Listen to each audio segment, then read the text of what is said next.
This is the story of a former Lions Sevens rugby player and national kickboxer who refused to be a victim of crime and who elevated his recovery from life-changing injury into a medal-winning triumph for South Africa.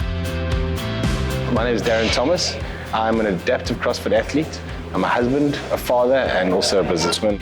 Being an active sportsman and playing rugby and doing kickboxing, my life changed pretty much in one night in 2007. I was shot in a house robbery, stabbed in the head and shot point blank in the chest. The bullet missed my heart by a millimeter because as they shot me it contracted, the bullet went past and it beat again. Ruptured my lung and then it hit the spine and the bone fragments went to the spinal cord. Left me as a T2 paraplegic, so from here down.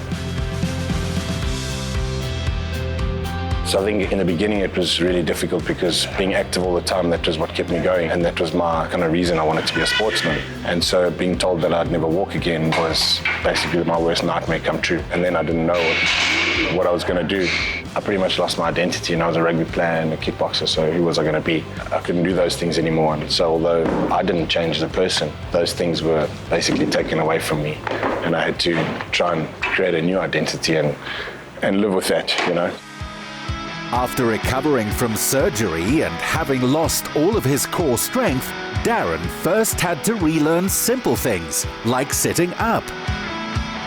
I started training about 3 months out of hospital. I called up an old trainer and I went back to the gym because I had to. Training was my therapy. I didn't go to therapists. I didn't go listen to people and speak to them. I needed to be in the gym. The years went by when I just was in the gym a lot and I started getting a bit bored. And then adaptive CrossFit came about and they opened the CrossFit Open to adaptive athletes. And so I decided, well, I might as well give it a go, try anything. And I did my first Open. Then I realized that I was actually competitive. And I think as the bug bit, they say, being able to compete, because it's what I used to always do. The ability to be able to win or try and win was what was important to me. And so being able to do that is really what got me going. Darren rolled in one day and said, I'd like to do some training with you guys, big aspirations, and I'd love to, take myself as high as possible in the sport of CrossFit. Took a little bit of planning, but once we had mapped it out, we put it together, we found him a coach that attends to him every single day, and Darren puts in the hard work. It's really, really impressive. It's inspiring to many, even inspiring to me. We all know he can push it, and it's all there, everyone can see it. We just got to get him to believe it. And as soon as we did that, pushing him to Wadapalooza, it was an amazing experience for even me. Before Darren even qualified for the first time, a torn tendon in his arm put paid to his efforts. Not easily defeated, he was back the next year. The classic and the dreaded rope climb is, for me, it's pretty different to your average athlete. They obviously use their feet to get up, generally, or if they're not using feet, they can use their core. For me, it's arms and shoulders only.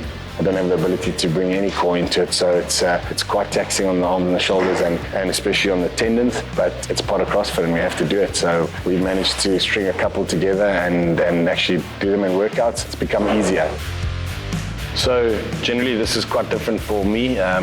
Not being able to just sit up and pull a bar up. I need to really throw my body into it and throw it back so that I can pull the bar and lift it. So I use this mat as protection for my legs so that I don't bring a bar down with weight on it, and it's a very different movement. This is probably one of the toughest movements for me to do with weight. So it's something we've really been working on, trying to get a heavier weight, because the guys that I'm up against, the guys that do have core, they have the ability to just sit straight up and pull the weight, and they get to pull quite heavy weight up. So we really got to work hard to get good weight on.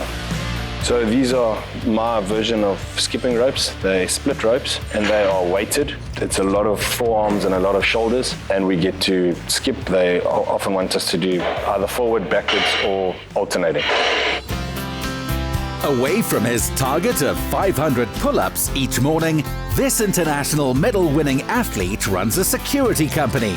He lives a full and happy family life and has reconciled his sense of self before and after the events of 2007.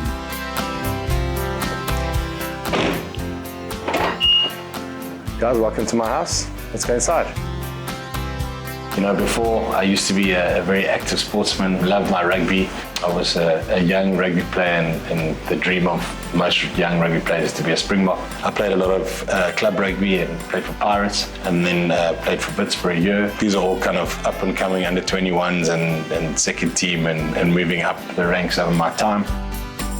And then in 2007, one night, all it took was about 5 minutes for everything to change.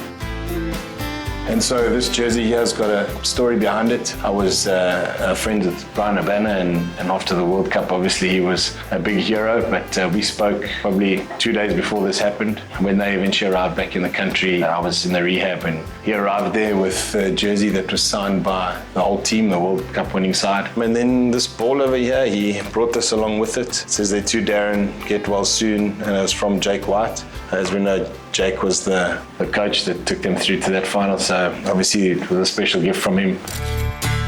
Maybe the best gift was discovering the Wodapalooza event, where able-bodied and adaptive athletes can compete on par.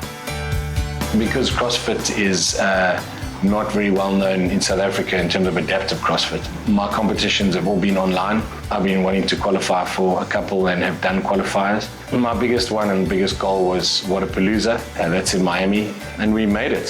Thanks to all of that and the community and my sponsors, we made it there. And yeah, well, long story short, we came home with a bronze. I'm the first seated adaptive athlete from Africa to go to Wodapalooza and then to win bronze, and that's really, yeah, it's been incredible.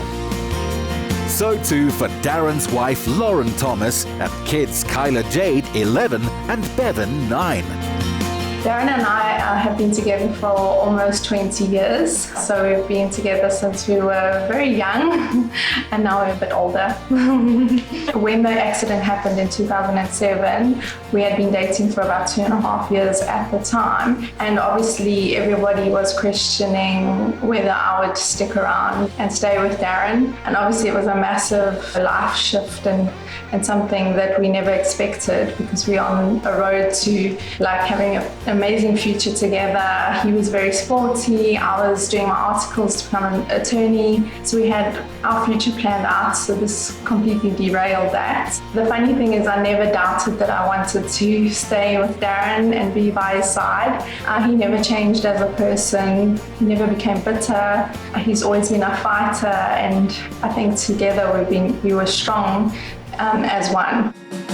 If we live in order to learn, then the Thomases have earned their master's degree in life, and they have a simple message. I think for me the biggest lesson that I've been taught up until now is probably, for me, what I went through. I was always chasing something and chasing the dream and wanting to be successful and rich and do all that. But when this happened to me, it was really clear to me that the people around you are the ones that matter. It's your family, it's your friends. It's those that are there for you, that when you're lying in a hospital bed like I was, when no amount of money in the world could do anything for you, but the people who are there for you, they're the ones that you rely on, and they're the ones that you need. And I think what else it's taught me, I guess, is that no matter what happens to you and no matter what you go through, is that you're always just you're capable of doing so much more than you think. And you are, people, if I think back, the biggest challenge for me was sitting on a lazy boy, and now here I was going to an international competition, competing against the best athletes in the world. I never thought that would be possible. And so it just shows that whatever you put your mind to, and if you really just pick up and stay positive and you work hard, then you can achieve anything. And that's regardless of what circumstances you've been dealt. Lifting himself up, Darren Thomas brings the nation with him, making the load just that little bit lighter for the rest of us.